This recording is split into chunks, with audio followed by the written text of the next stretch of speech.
পর ডক্টর ইমাম উদ্দিন আরও অনেকেই, অতিথিবৃন্দ, সুধীবৃন্দ, সামনে উপবিষ্ট শ্রদ্ধেয় মুসলিম ভ্রাতৃমণ্ডলী এবং আমার প্রাণপ্রিয় ছাত্র ও যুবক ভাইয়েরা, পর্দার আড়ালের মা ও বোনেরা, সকলকে আজকের এই সম্মেলনে আন্তরিক অভিনন্দন জানাচ্ছি। আল্লাহর কাছে দোয়া করছি, আল্লাহ আপনি আমাদের এই সম্মেলনকে কবুল করে নিন, আমিন। যারা আয়োজন করেছেন, সময় এবং শ্রম দিয়েছেন, এবং আপনারা যারা শীতের রাত্রিতে দূর দূরান্ত থেকে এসেছেন, আল্লাহ রাব্বুল আলামিন আমাদের আপনাদের সকলকে জান্নাতুল ফেরদাউসের মেহমান হিসাবে কবুল করে নিন, আমিন। বন্ধুরা আমার, 12:10 আমি শুরু করেছি। আজকে বক্তব্য শোনার পালা, কিন্তু আমার আসতে একটু দেরি হয়েছে। বক্তব্য দেওয়ার একটু সময় থাকলে কিছু বলা যায়। এখন সবার মধ্যে ঘুম ঘুম ভাব, আলোচনা করতে গেলে আপনাদের কষ্ট হবে। আমি সংক্ষেপে কথা বলার চেষ্টা করব ইনশাআল্লাহ। সিরাতে মুস্তাকিমের পরিচয়। আমার এই বিষয়ের মধ্যে আনুষঙ্গিক কিছু বিষয় আসবে ইনশাআল্লাহ। যত সংক্ষেপে পারা যায় উপস্থাপন করার চেষ্টা করব ইনশাআল্লাহ। ওয়া মা তাওফীকি ইল্লা বিল্লাহ, আলাইহি তাওয়াক্কালতু ওয়া ইলাইহি উনীব। আমরা যারা উপস্থিত আছি, শুনছি, আলোচনাটা বুঝার চেষ্টা করব এবং বাস্তবে আমল করার চেষ্টা করব ইনশাআল্লাহটা জোরে হলো না, ইনশাআল্লাহ। আলহামদুলিল্লাহ, আল্লাহ তুমি কবুল করো, আমিন। আমরা প্রতিদিনই পড়ি ইহদিনাস সিরাতাল মুস্তাকিম। এটা আমাদের কাছে পুরাতন আয়াত না, না নতুন আয়াত না। আয়াতটা পুরাতন না নতুন? পুরাতন।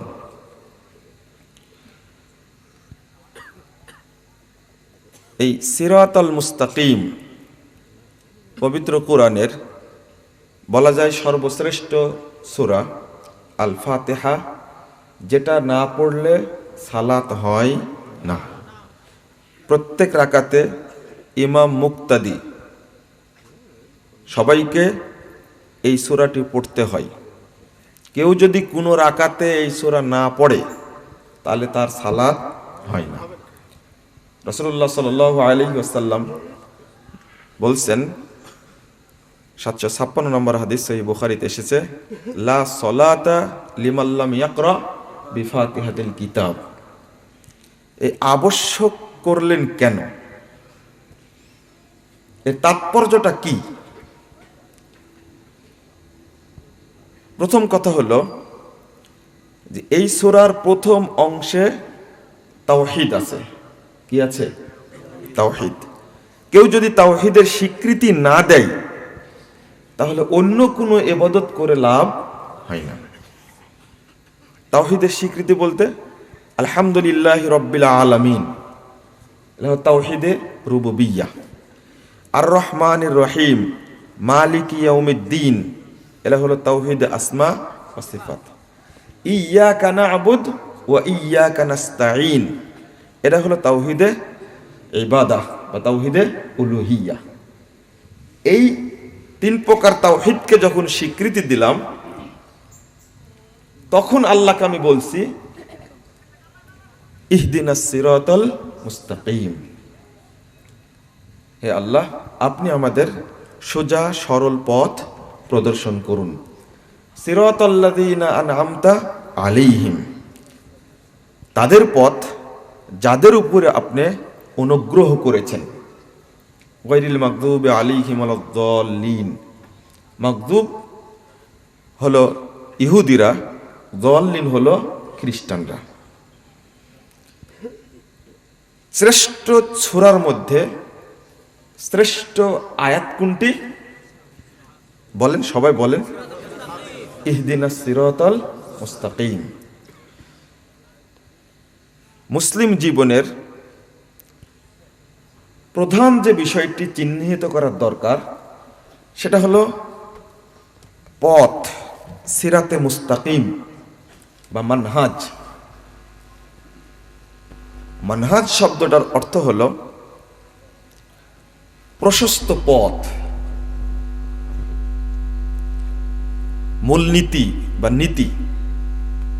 তবে হাদিসের ভাষায় এসেছে মানহাজ। সহিহ মুসলিম 2484 নম্বর হাদিস, রাসূলুল্লাহ সাল্লাল্লাহু আলাইহি ওয়াসাল্লাম মানহাজ শব্দটা ব্যবহার করেছেন চারিদিকে অনেক পথ, অর্থাৎ গিরিপথ, তার মাঝ থেকে যেটা প্রশস্ত পথ বেরিয়ে গেছে সেটাই হলো মানহাজ। পবিত্র কুরআনে শব্দটা মিনহাজ ব্যবহার হয়েছে। সূরা আল মাইদা 48 নম্বর আয়াত, আল্লাহ বলছেন,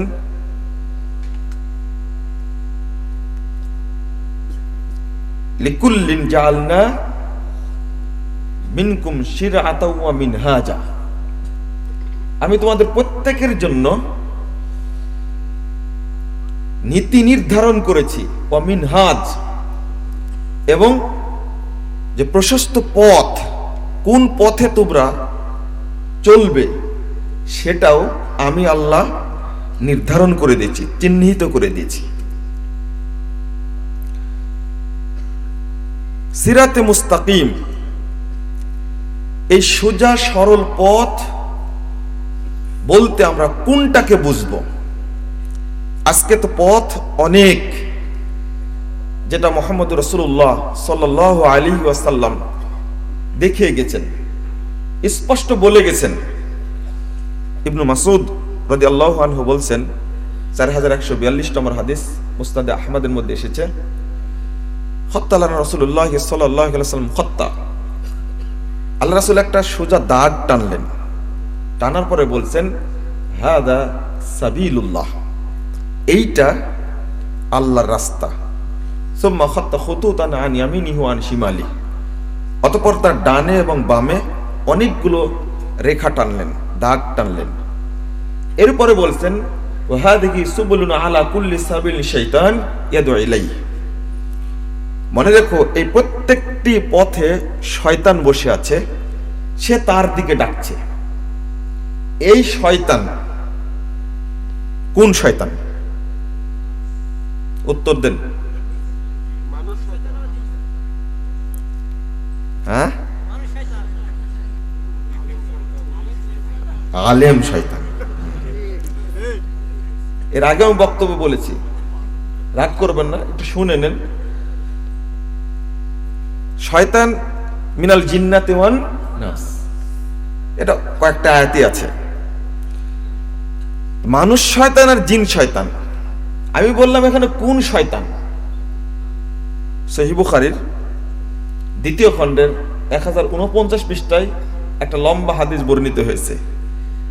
রাসূলুল্লাহ সাল্লাল্লাহু আলাইহি ওয়াসাল্লাম সেই হাদিসে গিয়ে বলছেন, যখন হুযায়ফা রাদিয়াল্লাহু আনহু প্রশ্ন করলেন যে এর পরে কি কোনো অকল্যাণ আছে, আল্লাহ রাসূল বলছেন যে হ্যাঁ, কওমুন ইস্তান্নুনা বিগাইরি সুন্নতি ওয়া ইয়াহতাদুনা বিগাইরি হাদিতি।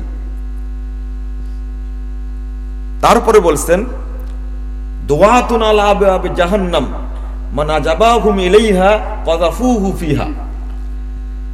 রাসূলুল্লাহ সাল্লাল্লাহু আলাইহি ওয়াসাল্লাম বলছেন, দুআত, দায়ীর বহু বচন দুআত, বহু দায়ী, বহু আলেম ও জাহান্নামের দরজায় দাঁড়িয়ে থেকে মানুষকে ডাকবে,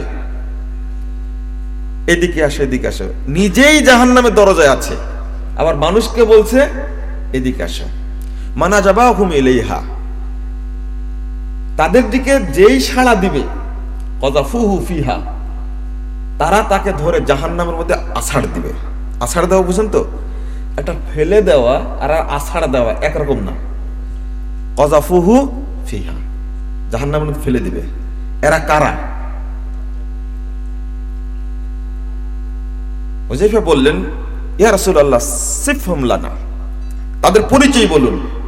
রাসূলুল্লাহ সাল্লাল্লাহু আলাইহি ওয়াসাল্লাম বলেছেন ওহুম মিন জিলদাতিনা ওয়া ইয়াতাকাল্লামুনা বিআলসিনাতিনা। পরিচয় কি? আমাদের মতোই চামড়ার মানুষ হবে, আমাদের ভাষায় তারা কথা বলবে। সহিহ মুসলিম এসেছে 2য় খণ্ডের 76 পৃষ্ঠায় রাসূলুল্লাহ সাল্লাল্লাহু আলাইহি ওয়াসাল্লাম বলছেন একটা পার্থক্য আছে, কুলুবুহুম কুলুবু শায়াতিন ফি জুসমানি ইনস। তাদের অন্তরটা হবে শয়তানের অন্তর, কিন্তু দেহটা হবে কার? মানুষের।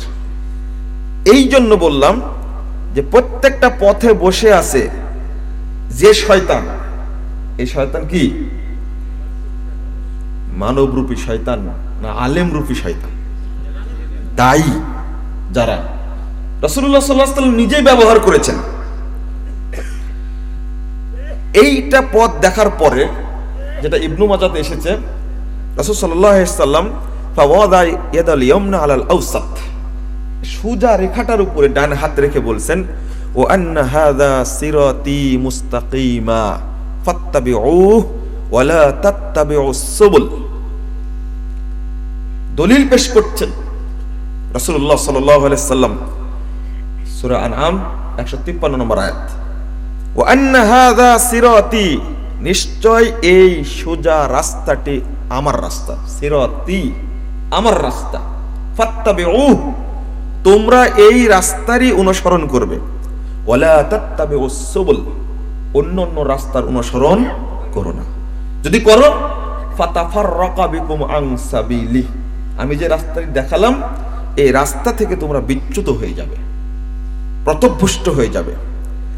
এরপরে যেটা বললেন আল্লাহ রাব্বুল আলামিন বলছেন যালিকুম ওয়াসাকুম বিহি লাআল্লাকুম তাত্তাকুন, এটা আল্লাহর পক্ষ থেকে ওসিয়ত, এটা নসিহত নয়, ওসিয়ত। আল্লাহ ওসিয়ত করছেন লাআল্লাকুম তাত্তাকুন, কোন পথে তুমি পা বাড়াবে, কোন পথে চলবে। তাফসীর করতে গিয়ে মুহাদ্দিসগণ বলছেন যে তাত্তাকুন আন আহলি দাল্লাহ ওয়া আহলিল আহওয়া, যারা পথভ্রষ্ট তাদের থেকে সাবধান থাকো, যারা বেদাতি তাদের থেকে সাবধান থাকো, ওয়াল ফিরাকিদ দাল্লাহ, যত পথভ্রষ্ট দল আছে তাদের থেকে সাবধান থাকো। এটা আল্লাহর পক্ষ থেকে ওসিয়ত। এজন্য আল্লাহ রাব্বুল আলামিন আমাদের চাইতে বলেছেন ইহদিনাস সিরাতাল মুস্তাকিম। তবে আরেকটা কথা, শুধু চাইলে হবে না, আমাদের একটা স্বভাব আছে যে চাইলেই তো পাবো না। সূরা আনকাবুত একেবারে শেষ আয়াতটি,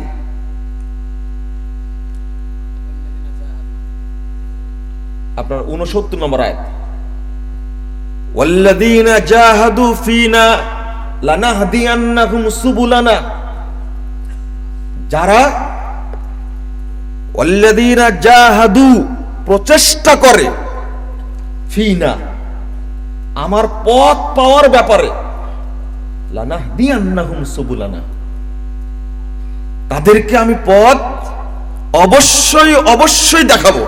আল্লাহু আকবার। কে বলছেন এটা? আল্লাহ। তো আমার তো প্রচেষ্টাই নাই, মুখে পান চাবাচ্ছি আর মুড়ি চাবাচ্ছি আর বলছি যে কোনো একটা দলে থাকলেই হলো, যে কোনো একটা পথে থাকলেই হলো, তাই না? বলি না? আল্লাহ বললেন একটা, সাবধান করলেন ওই পথটা চিনার ব্যাপারে, যাই বলেন ইহদিনাস সিরাতাল মুস্তাকিম, এটা একটা দোয়া, মূল জান্নাতের পথ, জান্নাতের পথ যেটা, সেটা চাইতে বলছেন আল্লাহ রাব্বুল আলামিন। কোরআনের আয়াত পড়লে এমনিতেই আসার হয়, এমনিতেই প্রভাব পড়ে। আলহামদুলিল্লাহ, যদি অন্তর থেকে পড়া হয় যে আমি সিরাতে মুস্তাকিম চাচ্ছি, তাহলে আল্লাহ রাব্বুল আলামিন অবশ্যই দিবেন। আর একটা হলো প্রচেষ্টা। আমি তো দেখলাম না, কেন কথাগুলো বললাম? আরেকটু এগিয়ে যাই। ঘুম ঘুম ভাব থাকলে একটু সচেতন হন। এখন বর্তমান যুগটা সবচেয়ে বড় বিভ্রান্তির যুগ। এমন অবস্থা সৃষ্টি হয়েছে, আলোচনাটা করতে চেয়েছিলাম 10টার দিকে, যতটুকু সম্ভব করা যায় কিনা, কিন্তু বড় বড় বক্তা তো অনেক, জায়গা পায়নি ওই জায়গায়।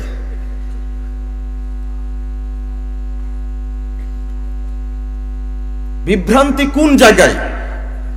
আর কয়েকটি কথা বলিনি, তারপর একটু বিস্তারিত বলছি। আমাদেরকে প্রথম সিরাতে মুস্তাকিম পেতে হবে। আর একজন বললেন যে আমরা সবাই এক ট্রেনের যাত্রী, মক্কায় চলে যাব। কেউ ফার্স্ট ক্লাস, কেউ সেকেন্ড ক্লাস, কেউ থার্ড ক্লাস, কিন্তু গন্তব্য কোথায়? মক্কায়। আমার প্রশ্ন হলো, আপনি কি ওই ট্রেনের টিকিট কেটেছেন না ওই ট্রেনের যাত্রী হয়েছেন? আগে তো এটা নাকি যাত্রী হওয়ার জন্য টিকিট কাটার দরকার না? First class, second class, third class পরে মক্কায় যাবে এই ট্রেন, এইটা কি আপনি নির্ধারণ করেছেন? আমি মনে বুঝাতে পারলাম না আপনাদের। আগে ওইটা বুঝেন। আমি তো ট্রেনে উঠতেই পারিনি, মক্কায় যাব কি করে? আগে পথটা ঠিক করি। উদাহরণ চমৎকার, কিন্তু শুভঙ্করের ফাঁকি। এর মধ্যে বিভ্রান্তি লুকিয়ে আছে। আমি তো তাকে পথ চিনাতে পারিনি। বন্ধুরা আমার, এমন ভাবে বলছেন আল্লাহ রাব্বুল আলামিন, কত শর্ত করছেন। সিরাতাল্লাযীনা আনআমতা আলাইহিম, কাদের উপরে আল্লাহ ইনআম করেছেন, রহম করেছেন। এখানে ছোট্ট কথাই বলি, না বললে হয় না। আমরা এই পথটা পাবো কি করে? 60 বছর যাবত সালাত আদায় করছি জামাতের সাথে, ফরজ সালাতে 60 বছরে একদিনও সূরা ফাতিহা পড়ার সুযোগ হয়নি। বুঝেননি আপনারা? একদিনও সুযোগ হয়নি। আরে নফল সালাত তো সালাত, সেটা আলাদা, কিন্তু আল্লাহর কাছে কাউন্ট হবে কোনটা বেশি? ফরজটা। আরে ফরজ যখন না কুলাবে তখন না নফল। এটা হাদিস দ্বারাই প্রমাণিত। 60 বছর জামাতে সালাত আদায় করছি, সূরা ফাতিহা এত অন্যায় করেছে কেন? এত বিভক্তি, বিশেষ করে উপমহাদেশ কেন্দ্রিক ইসলামের যে অবস্থা, তার মৌলিক কারণ হলো এটা ইহুদি খ্রিস্টানদের একটা, এবং তাদের দালাল যারা দোসর, তাদের একটা গভীর চক্রান্ত মুসলিম উম্মার বিরুদ্ধে। জোটগতভাবে কিভাবে সূরা ফাতিহাকে আউট করে দেওয়া হলো, আশ্চর্য লাগে। যেখানে আমি আল্লাহর কাছে চাইবো ওয়াস্তাইনু বিস-সাবরি ওয়াস-সালাহ, আল্লাহ বলছেন ইন্নাস সালাতা তানহা আনিল ফাহশাই ওয়াল মুনকার ওয়া লাযিকরুল্লাহি আকবার। আল্লাহকে স্মরণ করার সর্বশ্রেষ্ঠ জায়গা কোনটা? সালাত। সালাতের মধ্যে আমি বলতে পারলাম না আল্লাহকে 60 বছর যাবত ইহদিনাস সিরাতাল মুস্তাকিম। কেন বললাম? ইহুদি খ্রিস্টানদের চক্রান্ত। 1 নম্বর, গায়রিল মাগদুবি আলাইহিম ওয়ালাদ-দাল্লিন। মাগজুব হলো ইহুদিরা, দাল্লিন হলো খ্রিস্টানরা। কারণ ইহুদি খ্রিস্টানরা চাই না যে পৃথিবীর প্রত্যেকটি মুসলিম প্রত্যেকটি রাকাতে সূরা ফাতিহা পাঠ করুক আর আল্লাহ ইহুদি খ্রিস্টানদের উপরে গজব নাজিল করুক। ইহুদি খ্রিস্টানরা চায় এটা? এটা কখনোই চাই না। দুইজনকে না বুঝাতে পারলে বাকি শ্রেণীর মানুষকে বোঝানো যায়, আলহামদুলিল্লাহ। অন্তত এতটুকু বোঝানো যায়, ইমাম কেরাত পড়ছে তাবারাকাল্লাযী বিয়াদিহিল মুলক ওয়া হুয়া আলা কুল্লি শাইইন কাদির, মুক্তাদি দৌড় দিয়ে গিয়ে আগে দাঁড়ালো, দাঁড়ানোর পরে কেরাত চলছে, বলল ইন্নী ওয়াজ্জাহতু ওয়াজহিয়া লিল্লাযী ফাতারাস সামাওয়াতি ওয়াল আরদ হানিফা ওয়া মা আনা মিনাল মুশরিকিন। তারপর বলছে নাইতু আন উসাল্লি আরবা রাকাতান মিনাজ যুহরি ওয়াল আসরি ওয়াল ফজরি ওয়ান নাকতাই, যত নিয়াত আছে এটাও পড়লো। তারপরে কানে হাত দিয়ে বলল আল্লাহু আকবার। এবার বলছে সুবহানাকাল্লাহুম্মা ওয়া তাবারাকাসমুকা ওয়া তাআলা জাদ্দুকা লা ইলাহা গায়রুকা। এই যে তিনটা পড়ার পরে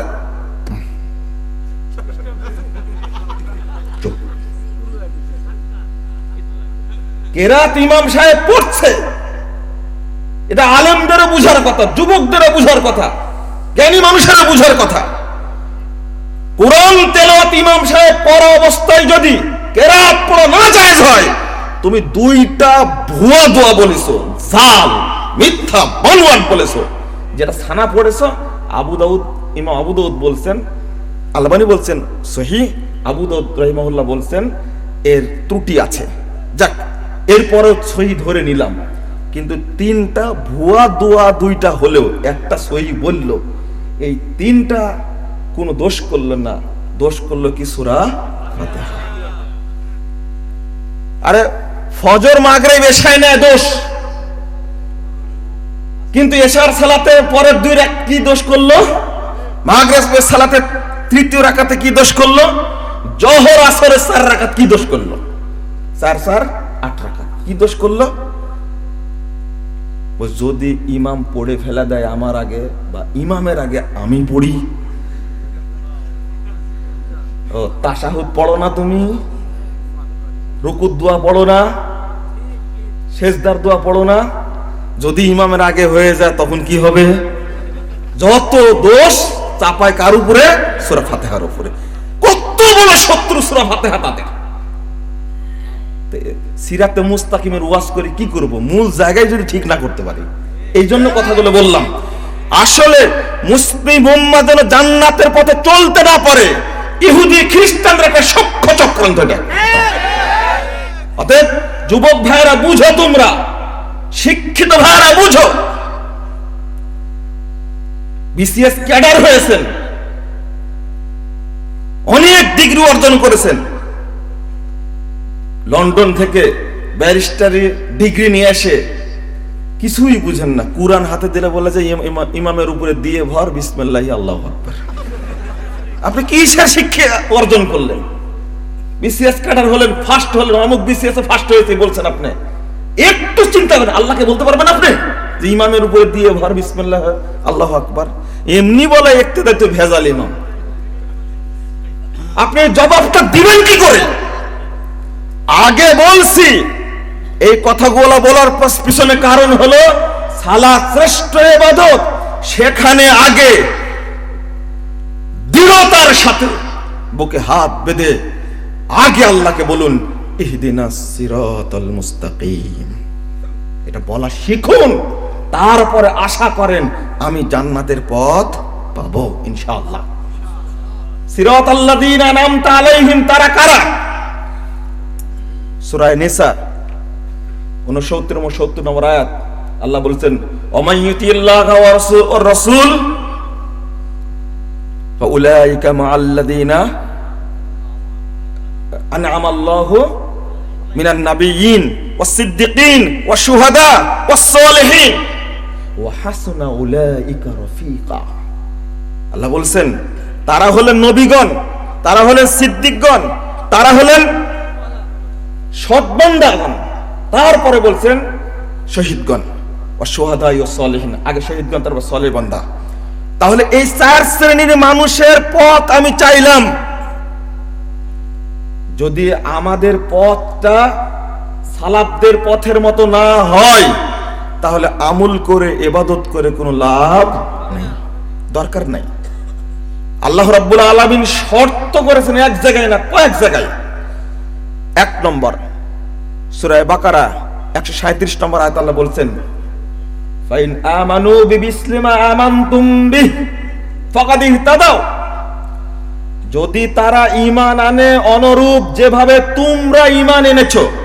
আল্লাহ বলছেন সাহাবায়ে কেরামকে, তোমরা যেভাবে ঈমান এনেছো তারা যদি ওইভাবে ঈমান আনে তাহলে তারা হেদায়েত পাবে। যদি না ফাইন তাওয়াল্লাউ ফাইন্নামা হুম ফি শিকাক, তাহলে তারা হঠকারিতার মধ্যেই থাকলো। রাসূলুল্লাহ সাল্লাল্লাহু আলাইহি ওয়াসাল্লাম যেটা বলে গেছেন, আরেকটা আয়াত শুনুন। আল্লাহ রাব্বুল আলামিন এখানে শর্ত করলেন, সাহাবা একরাম যেভাবে ঈমান এনেছেন আমাদেরকে ঈমান ওইভাবেই আনতে হবে। এটা হলো বড় শর্ত। যদি না আনি তাহলে আমরা হেদায়েত পাবো না। আজকে অসংখ্য দলে বিভক্ত হয়েছি, আমি চিনতেও পারি না, ভাবতেও পারি না। দ্বিতীয় আয়াতে চলুন। আল্লাহ রাব্বুল আলামিন বলছেন সূরা লুকমান 15 নম্বর আয়াত, ওয়াত্তাবি সাবিলা মান আনাবা ইলাইহি। আল্লাহ বলছেন যে তুমি তার পথের অনুসরণ করো যে আমার দিকে অগ্রগামী। অর্থাৎ সাহাবা কেরাম উদ্দেশ্য। রাসূল সাল্লাল্লাহু আলাইহি ওয়াসাল্লাম বলেছেন খায়রুন নাস করনি সুম্মাল্লাযিনা ইয়ালুনাহুম সুম্মাল্লাযিনা ইয়ালুনাহুম ওয়া ফি রায়াতিন সুম্মাল্লাযিনা ইয়ালুনাহুম। সবচেয়ে উত্তম মানুষ আমার যুগের মানুষ, তারপরের যুগ, তারপরের যুগ। তাহলে রাসূলুল্লাহ সাল্লাল্লাহু আলাইহি ওয়াসাল্লামের যুগ, সাহাবীদের যুগ, তাবেঈদের যুগ এবং তাবেঈদের যুগ। ইবনে তাইমিয়া রাহিমাহুল্লাহ তিনি এত চমৎকার কথা বলছেন, আস-সালাফ আল মুমিনুন আল মুনিবুন ফায়াজিবু ইত্তিবাউ সিরাতিহিম। আল্লাহু আকবার। তিনি বলছেন সালাফ ওই প্রকৃত মুমিন যারা আল্লাহর দিকে অগ্রগামী ধাবিত, আর তাদের পথের ইত্তেবা করা আমাদের উপরে কি ওয়াজিব। 20 নম্বর খণ্ডের 500 নম্বর পৃষ্ঠা ফাতোয়া ইবনে তাইমিয়া, আপনি খুলুন। এখানে বলার উদ্দেশ্য হলো এটা যে শুধু এই আয়াত আমরা সূরা তাওবার 119 নম্বর আয়াত পড়ে বলি কি, ইয়া আইয়ুহাল্লাযীনা আমানু কুনু মা'আস সাদিকিন, তোমরা সত্যবাদীদের সাথে থাকো। আমি পীর, আমার বাপ পীর, আমার দাদা পীর, পাঁচ দাদা পীর, তার দাদা পীর, অর্থাৎ তাদের সাথে থাকো। কত বড় গাঁজাখুরি ব্যাখ্যা, চিন্তা করতে পারছেন আপনি? ব্যাখ্যার তো একটা সীমা আছে। আল্লাহ রাব্বুল আলামিন বললেন আনসার এবং মুহাজিরদেরকে সাদিকিন বলেছেন, বিশেষ করে মুহাজিরদেরকে বলতেন সাদিকিন। অর্থাৎ মুহাজির, সূরা তাওবা 100 নম্বর আয়াত, আস-সাবিকুনাল আউয়ালুনা মিনাল মুহাজিরিন ওয়াল আনসার ওয়াল্লাযীনা ইত্তাবাউহুম বিইহসান। আল্লাহ রাব্বুল আলামিনের কত বড় দয়া যে যাদেরকে, আমাদেরকে যারা আমরা কোরআন এবং সহিহ হাদিসের অনুসরণ করি, আল্লাহ যে তৌফিক দান করেছেন, এই জন্য আল্লাহ শুকরিয়া আদায় করি, বলি কি আলহামদুলিল্লাহ, আলহামদুলিল্লাহ। এখানে একটা কথা ভুলে গেছি, আমরা বলতে ভুলে গেছি। সহিহ আকীদা কথাটা খুব পরিচিত, সহিহ আকীদা, তাই না? যেমন সহিহ পীর ছিল, এখন সহিহ আকীদা হয়েছে। আমি আপনাকে বলবো এই ভাষাটা বলবেন, তার মানহাজ কি সহিহ? আমি বলে বোঝাতে পারিনি। মানহাজ কি সহিহ? মানহাজের কথা আগেই বলেছি, তার সাথে যোগ দিবেন মানহাজুস সালাফ। ইমাম বুখারী রাহিমাহুল্লাহ সালাফ শব্দ দ্বারা তিনি বুঝিয়েছেন সালাফে সালেহিন, নবী মুহাম্মদ সাল্লাল্লাহু আলাইহি ওয়াসাল্লাম, সাহাবা কেরাম, তাবেঈন এজাম, তাবেঈনকে বুঝিয়েছেন। রাসূল সাল্লাল্লাহু আলাইহি ওয়াসাল্লাম সালাফ শব্দটি নিজে ব্যবহার করেছেন। 6282 নম্বর হাদিস সহিহ বুখারীর মধ্যে এসেছে, ফাতেমা রাদিয়াল্লাহু আনহাকে বলছেন ফা ইন্নী নি'মাস সালাফু আনা লাক। সালাফ শব্দটা তোমার জন্য আমি কত উত্তম, কতই না উত্তম অগ্রগামী। অর্থাৎ আমি আগে চলে যাচ্ছি, আমার পরই আমার সাথে মিলিত হবে কে? তুমি। তখন ফাতেমা রাদিয়াল্লাহু আনহা তিনি আনন্দিত হলেন। রাসূল সাল্লাল্লাহু আমার আব্বার সাথে আমি সবার আগে কি হব? মিলিত হব। সালাফ শব্দটা মানে অগ্রগামী। এই জন্য মানহাজুস সালাফ। এতগুলো কথা বলছি কেন? কারণ আজকে সহি আকীদা কথাটা যদি বলি তাহলে শুধু আকীদাটাই সহি, বাকিগুলো সহি নয়। কিন্তু যদি বলি মানহাজ সহি কিনা, তাহলে তার জন্য সব কিছু চলে আসবে। সিরাতে মুস্তাকিমে চলার জন্য যা দরকার মানহাজ শব্দটা বললে সেটা আসবে। আমরা আগে বলতাম আগে আকীদা বুঝেন, আগে তাওহীদ বুঝেন, কিন্তু আজকে বলছি আগে মানহাজ বোঝার চেষ্টা করেন। মানহাজ সহি কিনা সেটা দেখেন, মাযহাব না। কিন্তু বক্তব্য দিলাম আকীদার, আলোচনা করতে করতে যাচ্ছে। এতদিন শুনলাম আকিকা করতে হয় 7 দিনে, ছাগল দিয়ে করতে হয়, বুঝাতেই পারিনি। মানে আলোচনা হয়েছে কিসের উপরে? আকীদার উপরে। আর মানুষ আলোচনা করতে যাচ্ছে কি নিয়ে? যে আকিকা। যে কি আলোচনা করলাম। এখন আমি মানহাজ বলছি, আপনারা বুঝবেন না আবার যে আহলে হাদিস তো মাযহাব মানেই না, যে মাযহাবেরই আলোচনা করলাম। মাযহাব না, কিন্তু কি মানহাজ। এই জান্নাতের পথ, প্রশস্ত পথ, এটার আলোচনা করছে মানহাজ। পার্থক্যকে কিভাবে খুব সুন্দর পার্থক্য তুলে ধরেছেন প্রখ্যাত বিদ্বান, হানাফি বিদ্বান আব্দুল্লাহ লাখনবী রাহিমাহুল্লাহ আরাফ ওয়াত তাকমিল গ্রন্থের মধ্যে। আমি একটু পরে বলছি। কারো আকীদা সহি বলে বেড়াচ্ছে আমার আকীদা সহি, তাওহীদ ঠিক আছে, কিন্তু ওই লোকের মানহাজ সহি না। আপনি বলবেন কি কথা বলছেন? আকীদা সহি মানহাজ সহি না মানে? হ্যাঁ, মানহাজ বলতে শরীয়তের সব কিছু এর মধ্যে অন্তর্ভুক্ত, কিন্তু সহি আকীদা বললে শুধু আকীদা চ্যাপ্টারটা আসে। এখন পার্থক্য যদি বলি, আকীদা একজন আলেমের সহি, কিন্তু আহলে হাদিসদের প্রতি যে এত বিদ্বেষ, সালাফিদের প্রতি এত বিদ্বেষ, সালাফিদেরকে দেখতেই পারে না, আহলে হাদিসদেরকে গালিগালাজ করে না? আছে না? আরো ভালো বুঝবেন, সেটা হলো ফরিদপুরের মসজিদ ভেঙ্গে দেওয়া হলো, আর একজন বলছে ওটা মসজিদ ছিল কিনা সন্দেহ আছে। আরে দেখো, মসজিদ ছিল না তুমি বলো, কিন্তু মাদ্রাসা পড়ানো জায়েজ কিনা তুমি বলো আগে। কি মাদ্রাসা পড়ানো জায়েজ? মসজিদটা ভেঙ্গে দিল, ছোট্ট একটা মেম্বার আছে, তোমার চোখে পড়েনি? সারা পৃথিবীর কোটি কোটি মানুষের চোখে পড়েছে, তোমার চোখে পড়লো না কেন? এটা তোমার মানহাজ সহি না, তোমার আখলাক সহি হতে পারে।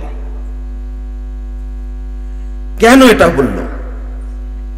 2, মসজিদ আল্লাহর ঘর, জোরে আমিন বলা, বুকে হাত বাঁধা, রফুল আদান করা। যদি অপরাধ হয়, আর এই অপরাধের কারণে যদি মসজিদ ভেঙে দেওয়া হয়, তারা সুযোগ পেলে শিয়াদের মতো কাবা ঘর ভেঙে দিবে ওরা। আমি সেই দিনই বক্তব্য, তারপরে 2 দিন পরে জুমার খুতবায় বলেছি,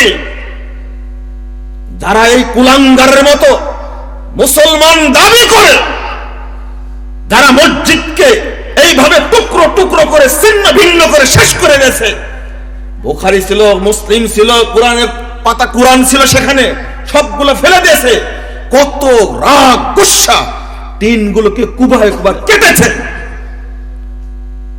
এরা কখনো মুসলমান হতে পারে না, এরা ইহুদি খ্রিস্টানদের কেউ খারাপ না। এদের ব্যাপারে কথা বলবে না কেন? প্রথম বলার দরকার ছিল জাতীয় মসজিদ বাইতুল মুকাররম থেকে। বলেছে না? বলেনি। নীরব সমর্থন দিচ্ছে তারা। আহলে হাদিস ভাইরা, আপনারা সারা দেশে যত আহলে হাদিস আছে আলহামদুলিল্লাহ, একটা ঝাঁকুনি দিলে অনেক কিছু করা যায়। কিন্তু আমিও তা আলোচনা করি, কিন্তু আমরা যারা মানুষের সামনে দাঁড়াই আমরা ব্যর্থ, এক টেবিলে বসতে ব্যর্থ হয়েছি, আল্লাহর কাছে আমরা জবাব দিতে পারবো না, জবাব দেওয়ার সুযোগ নাই। আমি যত বড় আলেম হই না কেন, আহলে হাদিস মসজিদ নাম আহলে হাদিস না, কিন্তু কোরআন এবং সহিহ হাদিসের চাষ সেখানে হয়। কিছু মানুষ তৈরি হয়েছে, ওই মসজিদে একদিন এমন ভূমিকা পালন করবে, ফরিদপুর সহ আশেপাশের জেলাগুলিতে কোন বেদাতি থাকবে না ইনশাআল্লাহ, কোন মাজার পূজা থাকবে না ইনশাআল্লাহ, কবর পূজা থাকবে না, পীর পূজা থাকবে না, শিরক পূজার গোষ্ঠী থাকবে না, সবগুলো আহলে হাদিস হয়ে যাবে ইনশাআল্লাহ। একদিন টাইম আসবে ইনশাআল্লাহ। কিন্তু আমাদের যে দায়িত্ব ছিল ঐক্যবদ্ধভাবে দাঁড়িয়ে যাওয়া, প্রধানমন্ত্রী বরাবর অন্তত স্মারকলিপি দেওয়া, আহলে হাদিসরা আলেমরা ঐক্যবদ্ধ হয়েছে। 24 ঘন্টার মধ্যে আমি বলেছি বক্তব্যে, আমি এতটুকু বলতে পারি, আল্লাহ তোমার কাছে বদদোয়া করতে পারবো, আর কিছু করতে পারবো না। দোয়া করার সুযোগ আছে, জেলখানায় রাখলেও দোয়া করা যায়, যতই কষ্ট দিক না দোয়া করা যায়। মাজলুমের দোয়া আল্লাহ কখনো ফেরত দেন না, দোয়া একদিন কবুল হবে ইনশাআল্লাহ, হবে। আপনি চিন্তা করেন একটু, আমি সহি আকীদার কথা বলছি, কিন্তু মসজিদ পুড়িয়ে দেওয়া হলো, আমার মুখ থেকে একটা কথা বের হলো না। ব্যাখ্যা দেওয়া হলো কি, আরেক কুলাঙ্গার বলছে, ওকে আমি কুলাঙ্গারই বলবো, বলি এটা হলো মসজিদে জেরার। মসজিদে জেরার তার ভেঙ্গে দিয়েছে, তুই তওবা কর, না হলে তোর উপর আল্লাহ গজব নাজিল করবে। আল্লাহ যদি হেদায়েত নসিব থাকে তোর, আল্লাহ তোকে যেন হেদায়েত দেয়। আল্লাহর ঘরকে তুই মসজিদে জেরার বললি কেন? মসজিদে জেরার কাকে বলে? যেখানে ইসলামের বিরুদ্ধে, কোরআন সুন্নাহর বিরুদ্ধে, নবী রাসূলের বিরুদ্ধে সমালোচনা হয়, ইসলামের ক্ষতি করার উদ্দেশ্য হয়, সেইটাকে মসজিদে জেরার বলা হয়। ওখানে কি রাসূল সাল্লাল্লাহু আলাইহি ওয়াসাল্লামের বিরুদ্ধে বলা হয়, না রাসূলের সুন্নাহ প্রতিষ্ঠা করার জন্য তারা সংগ্রাম করছে? তোমরা 14 গোষ্ঠী মিলে বাংলাদেশটাকে শিরক বিদআতের আখড়া বানানোর চেষ্টা করছো। একজন আহলে হাদিস বাংলাদেশে থাকলে সেই শিরক বিদআতের আখড়া ভাঙার চেষ্টা করো মৃত্যু পর্যন্ত ইনশাআল্লাহ।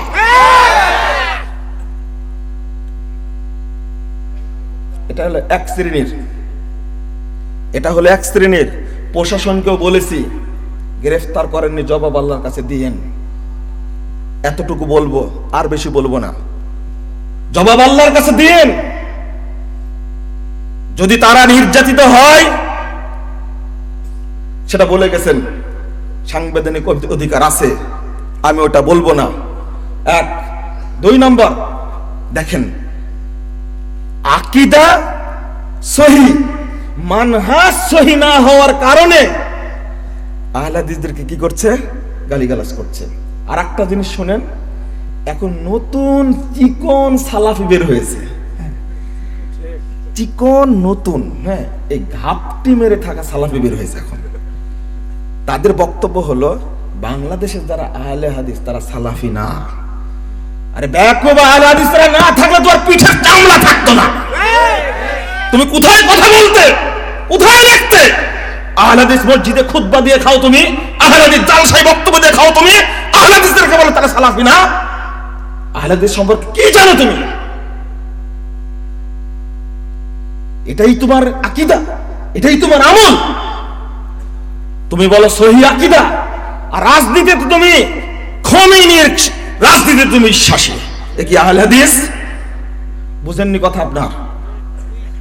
আমার আকীদা সহিহ, কিন্তু রাজনৈতিক ক্ষেত্রে কার আকীদা বিশ্বাসী? শিয়া আকীদায় বিশ্বাসী। অর্থনীতির ক্ষেত্রে সুদী অর্থনীতিতে বিশ্বাসী। বুঝেননি আমার কথা?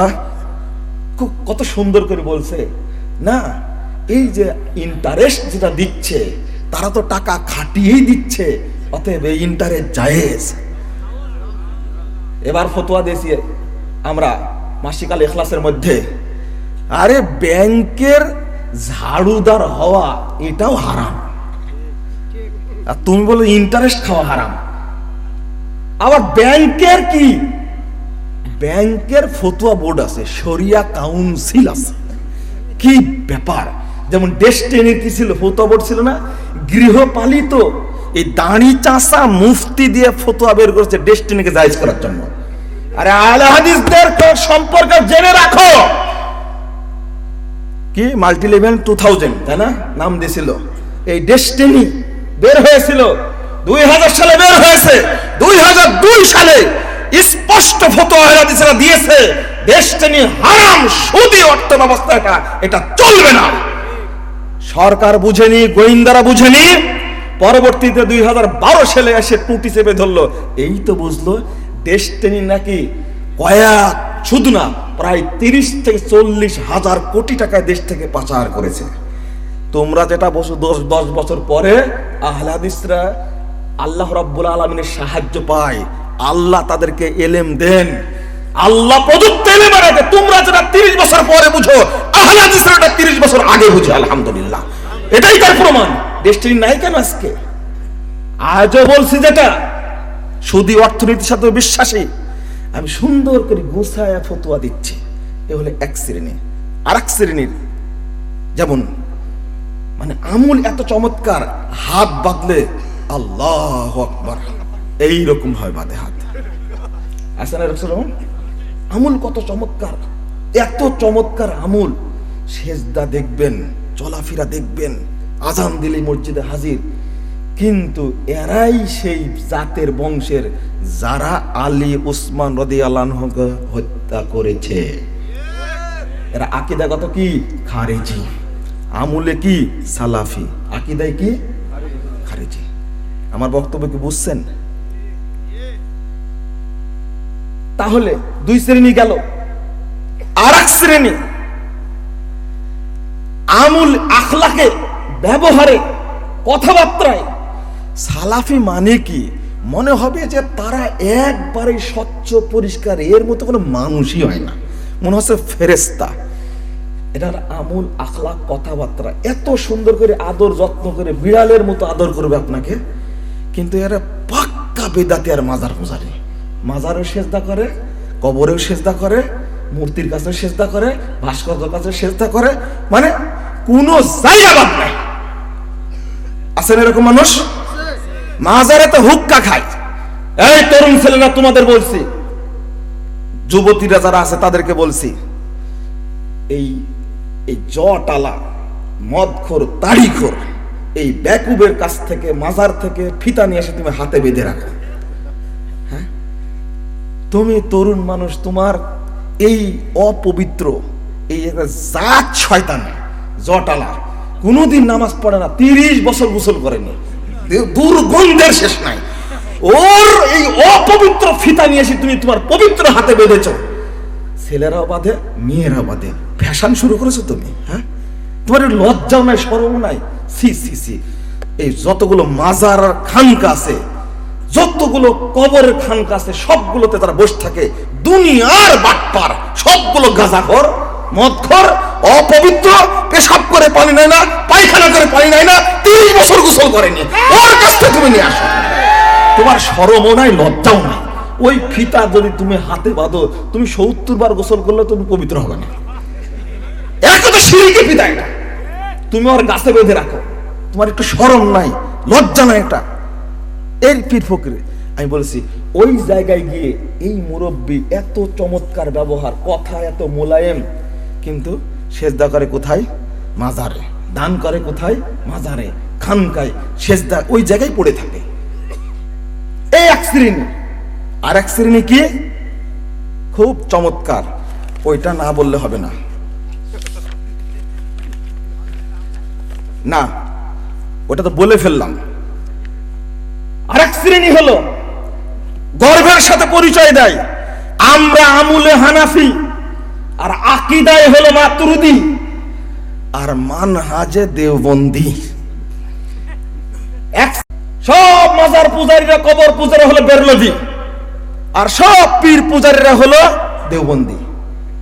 কিন্তু আহলে হাদিসদের 12টা বাজানোর জন্য সবাই কি এক, রসুনের পাশা সব এক জায়গায় হয়ে যাবে একবারে। যদি শুধু আহলে হাদিসের বিরুদ্ধে যায়। কোথায় তাদের আকীদা? লজ্জাও করে না, শরমও করে না। আহলে হাদিস ভাই, তোমাকে বলছি, হে তরুণ, তোমাকে বলছি, আগামী দিন তোমাকে সময় নিতে হবে 10 বছর। 10 বছরে এমন কোন ঘর থাকবে না বাংলাদেশের যেখানে তুমি কোরআন এবং সহিহ হাদিসের দাওয়াত পৌঁছাতে পারবে না। এই টার্গেট নিয়ে সামনে আগাতে হবে। আমরা তো চাচ্ছি যে আমরা অন্তত দার্সের খেদমত করে যদি 1000 দক্ষ আলেম তৈরি করতে পারি, যারা মানহাজ বুঝবে, যারা আকীদা বুঝবে, যারা উসুল বুঝবে, যারা ইলমে হাদিস বুঝবে, এই শ্রেণীর মানুষ যদি তৈরি করা যায় 1000-এর মতো, বাকি 10 বছরে বাংলাদেশে শিরক বেদাতের ভিত উপড়ে ফেলা যাবে ইনশাআল্লাহ। ওই কর্মসূচি দরকার। দেখেন আর রাফাত তাকবিল বইয়ের 386 পৃষ্ঠায় আব্দুল্লাহ লাখনবী রাহিমাহুল্লাহ তিনি বলছেন, কাম্মিন হানাফিয়ুন ফিল ফুরু মুতাজিলিউন আকীদা। বলছে অনেক হানাফি, বলেছে শাখা প্রশাখা হানাফি, কিন্তু আকীদায় কি? মুতাজিলি। ওয়া কাম্মিন হানাফিয়ুন ফারআন মুরজিয়ুন আও যাইদিয়ুন আসলান। অবিল জুমলাতে ফাল হানাফিয়া লাহা ফুরুউন বিইতিবারি ইখতিলাফিল আকীদা ফামিনহুমুশ শিয়া ওয়া মিনহুমুল মুতাজিলা ওয়া মিনহুমুল মুরজিয়া ফাল মুরাদু বিল হানাফিয়া হা হুনা হুমুল হানাফিয়াল মুরজিয়া আল্লাযীনা ইয়াত্তাবিউনা আবা হানিফা ফিল ফুরুই ওয়া ইউখালিফুনাহু ফিল আকীদা বাল ইউয়াফিকুনা ফিহা আল মুরজিয়া আল খালিস। তিনি সংক্ষেপে বলছি যে তারা ফুরুই মাসালায় হানাফি,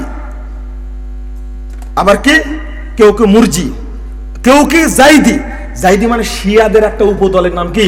জাইদি। আসলে যদি বলে অবিল জুমলাতে ফিল হানাফিয়া লাহা ফুরুউন বিইতিবারি ইখতিলাফিল আকীদা, হানাফিরা অনেকগুলো ভাগে বিভক্ত আকীদার কারণে। তারপর বলছে ফামিনহুমুশ শিয়া, ওদের মধ্যে শিয়া আছে, মুতাজিলা আছে, মুরজিয়া আছে। ফাল মুরাদু বিল হানাফিয়া হা হুনা, এখানকার যে আলোচনা সেটা হুমুল হানাফিয়াল মুরজিয়া আল্লাযীনা ইয়াত্তাবিউনা আবা হানিফা ফিল ফুরু ওয়া ইউখালিফুনা ফিল আকীদা। বলছে যে তারা ফুরু মাসালার ক্ষেত্রে হানাফি ইমাম আবু হানিফার অনুসরণ করে, কিন্তু আকীদার ক্ষেত্রে কি? মুরজিয়া। এই কথা কি আমার আব্দুল্লাহ লাখনবী রাহিমাহুল্লাহ তিনি নিজে এই কথা বলছেন তার নিজের বইয়ের মধ্যে। মানে আরো পরিষ্কার হয়নি, আমি দাবি করছি আমি আমালান কি, আমুলে কি হানাফি, আকীদায় কি মাতুরিদি, একটা দলের নাম, ফেরকার নাম, আর মানহাজে কি দেওবন্দি। কি চমৎকার ভাগ করে ফেলেছি আমরা, দারুণ একটা ভাগ করে ফেলেছি।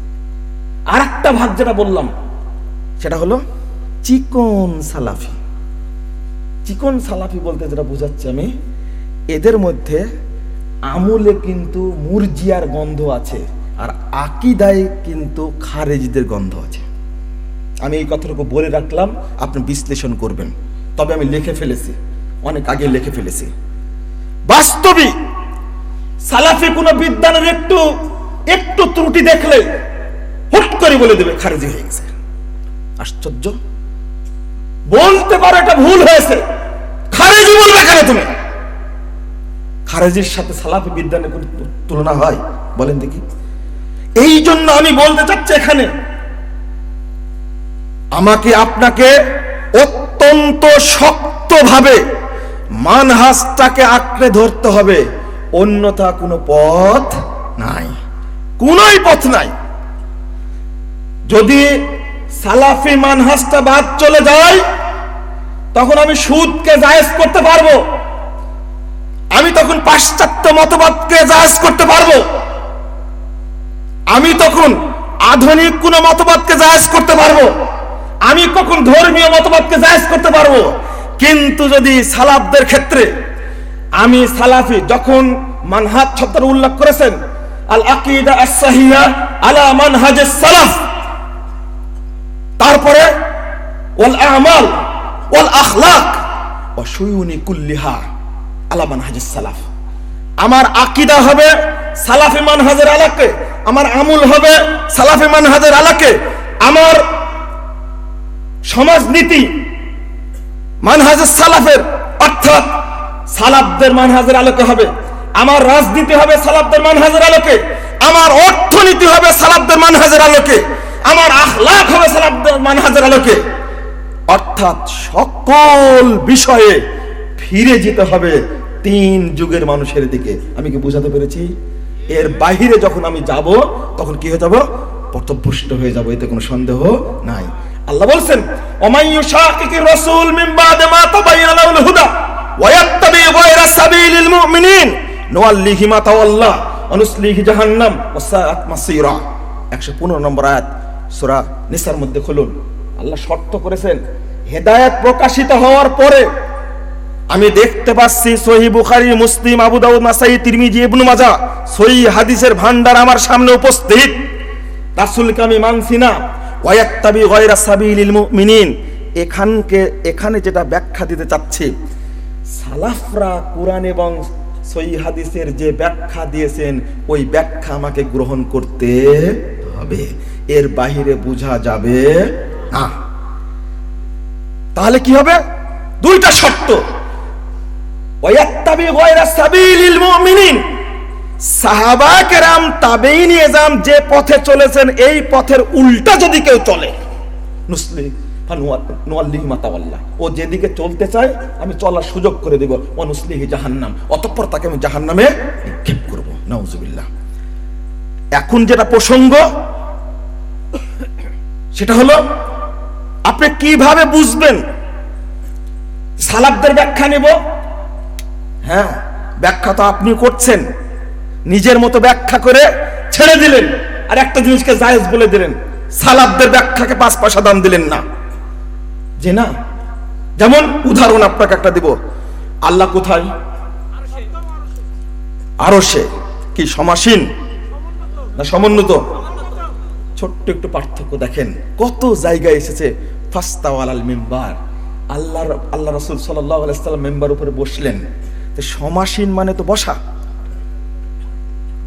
উপবেশন করা। কিন্তু আল্লাহর ক্ষেত্রে কি? আমি সালাফদের ব্যাখ্যা বুঝলাম না কেন? কি চমৎকার ব্যাখ্যা দিয়েছে দেখছেন। মানুষকে পথভ্রষ্ট করে কি করে? লা ইলাহা ইল্লাল্লাহ অনুবাদ করতে গিয়েই 12টা বাজেছে এই কলরবের গান দিয়ে। লা মাবুদা ইল্লাল্লাহ বিহাক্কিন ইল্লাল্লাহ না বলে গান বলছে কি? হাসবি রব্বি জাল্লাল্লাহ, লা মাহবুবা লা কি লা মাওজুদা ইল্লাল্লাহ, লা মাকসুদা ইল্লাল্লাহ, লা মাহবুবা ইল্লাল্লাহ, লা নাখাফু ইল্লাল্লাহ।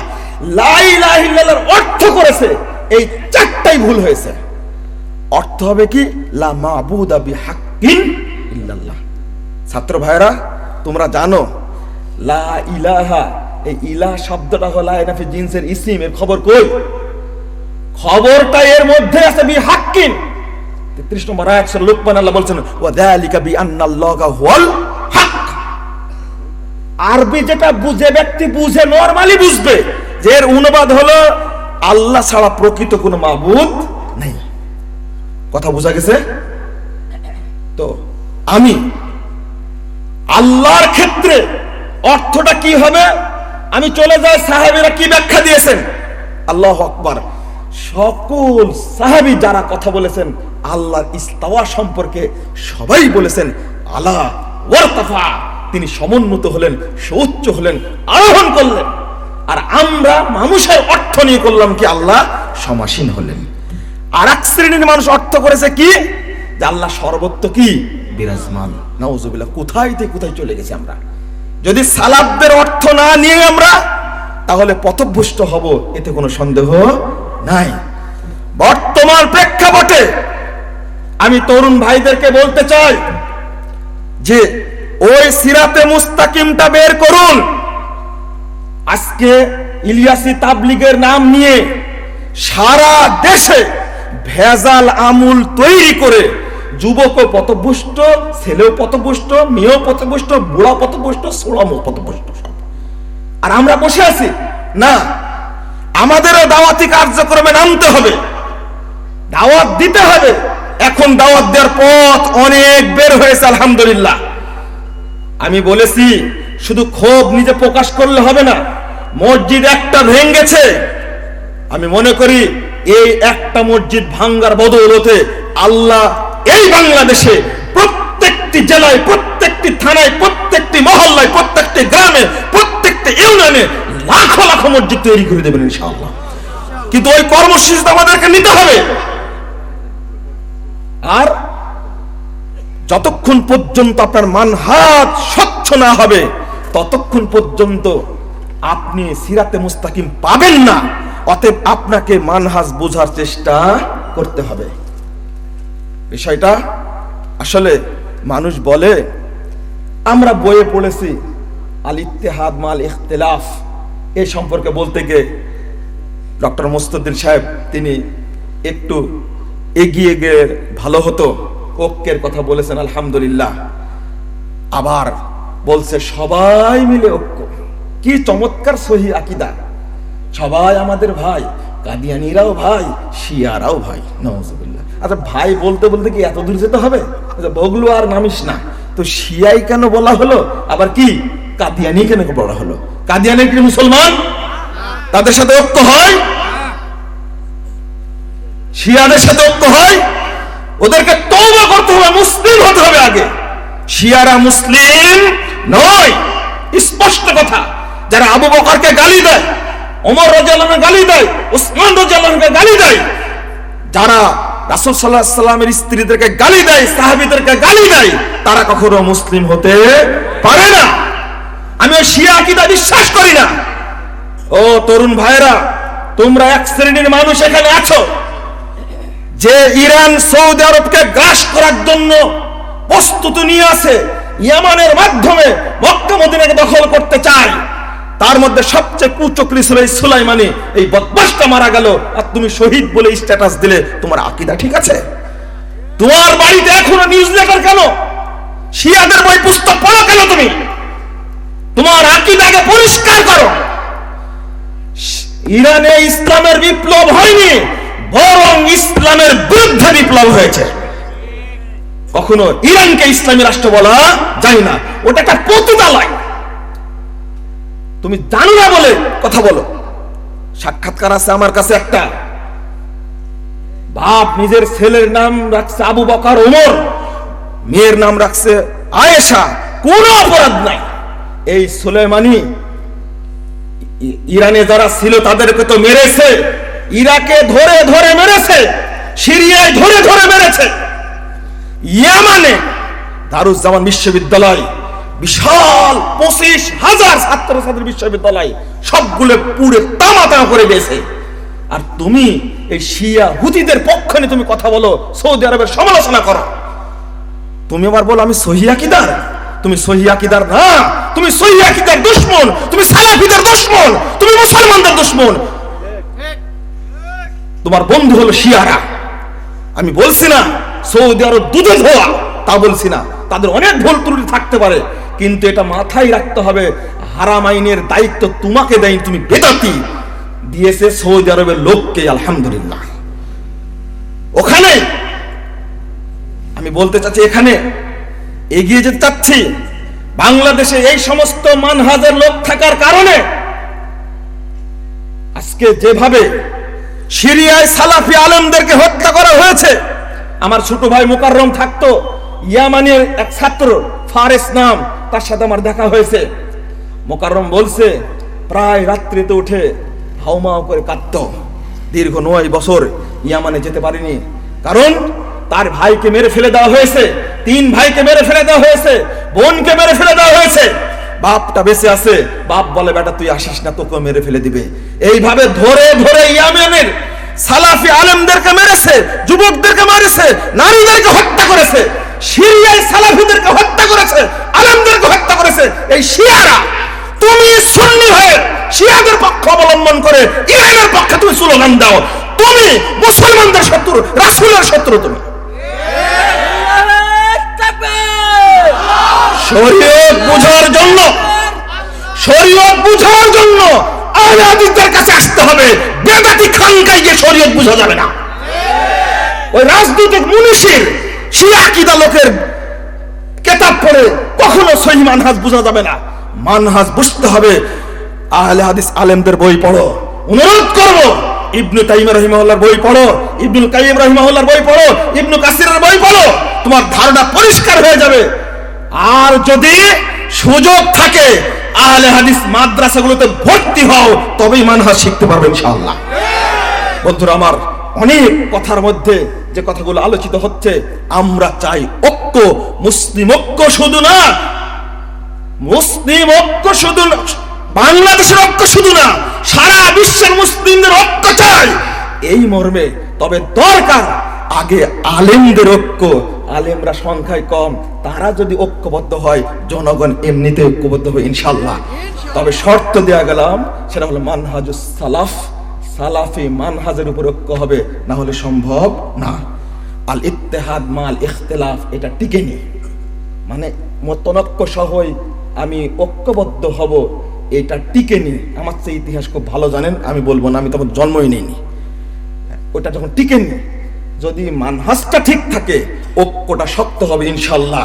সহজে বাংলাদেশ থেকে ইসলামকে তুড়ি মেরে উড়িয়ে দিতে পারবে না ইনশাআল্লাহ। কারণ বাংলাদেশের মুসলিমরা ইসলামী চেতনায় বিশ্বাসী। আল্লাহ তুমি এই দেশকে নির্ভেজাল তাওহীদের দেশ হিসেবে কবুল করো, আমিন। আল্লাহ তুমি এই দেশকে মাদক মুক্ত, সন্ত্রাস মুক্ত, জঙ্গিবাদ মুক্ত দেশ হিসাবে তুমি কবুল করে নাও, আমিন। এখানে একটা কথা বলি, ছুটে গেছে। আহলে হাদিসরা যখন দাওয়াতি কাজ করে থানায় থানায়, জেলায় জেলায়, এক শ্রেণীর টুপিওয়ালা, এক শ্রেণীর মসজিদের খতিব, ইমাম আহলে হাদিসদেরকে জঙ্গি সন্ত্রাসী বানানোর জন্য থানায় লিস্ট দিয়ে থাকে। এরা হলো জাতির শত্রু, এরা দেশের শত্রু, এরা এই দেশকে উত্তপ্ত করতে চায় তারা। আহলে হাদিসরা জেএমবি জঙ্গি কোথায় পেয়েছো? আহলে হাদিসরা ওপেন দাওয়াতি কাজ করে থাকে, গোয়েন্দারা জানে আমাকে জেএমবি বলে লিস্ট দিয়েছে। কত বড় মুনাফিক চিন্তা করেন। আমার হাতের লেখা বই ভ্রান্তির বেড়া দিলে দিন, পুরো বইটা অধিকাংশ লেখা এই জেএমবি চরমপন্থী খারেজিদের বিরুদ্ধে লেখা। উনি বললেন এই বইটা পুরস্কার পেয়েছে, এই বই লেখে 20,000 টাকা করে। 2005 সালের 15 ডিসেম্বর তারিখের ঘটনা বলছে। আমার 14 পুরুষ আহলে হাদিস, আর আমাকে বলছে কি জঙ্গি। এ কি সহ্য করা যায়? এ কত বড় মিথ্যাবাদী বলেন তো দেখি, কত বড় মিথ্যা। আর আহলে হাদিস মসজিদগুলোকে পরিচয় করে কি বলে জানেন? এটা হলো শিয়া মসজিদ। রিকশাওয়ালা কি জানে শিয়া মসজিদ কোনটা? ভ্যান চালক কি জানে? কে শিখাইছে এইগুলো বলেন তো? ওই পাগড়িওয়ালারা শিখাইছে। আল্লাহ ওদেরকে হেদায়েত দান করুন, আমিন। আমি আল্লাহর কাছে চাই, আল্লাহ তুমি আমাদেরকে এই বাংলাদেশটাকে কবুল করো, আমাদের জন্য নির্ভেজাল তাওহীদের বাংলাদেশ আল্লাহ তুমি কবুল করো। যারা কোরআন এবং সহিহ হাদিস বিরোধী কথা বলে তাদেরকে তুমি হেদায়েত দান করো। যারা শিরিক বিরোধের সাথে জড়িত আল্লাহ তুমি তাদেরকে হেদায়েত দান করো। আজকের প্রোগ্রামটা মাদ্রাসার উদ্দেশ্যে দারুল উলুম সালাফিয়া এই নদামাটা প্রতিষ্ঠিত। আপনারা এই মাদ্রাসায় ছাত্র দেওয়ার চেষ্টা করবেন। তারা চেষ্টা করে, আমার কাছে নিউজ এসেছে, তারা চেষ্টা করে ভালোভাবে প্রতিষ্ঠানটা গড়ার জন্য। আর এই প্রতিষ্ঠানের সহযোগিতায় আপনারা শেষ দান হিসাবে কিছু দান করে যাওয়ার চেষ্টা করবেন, যেন প্রতিষ্ঠানটা পরিচালিত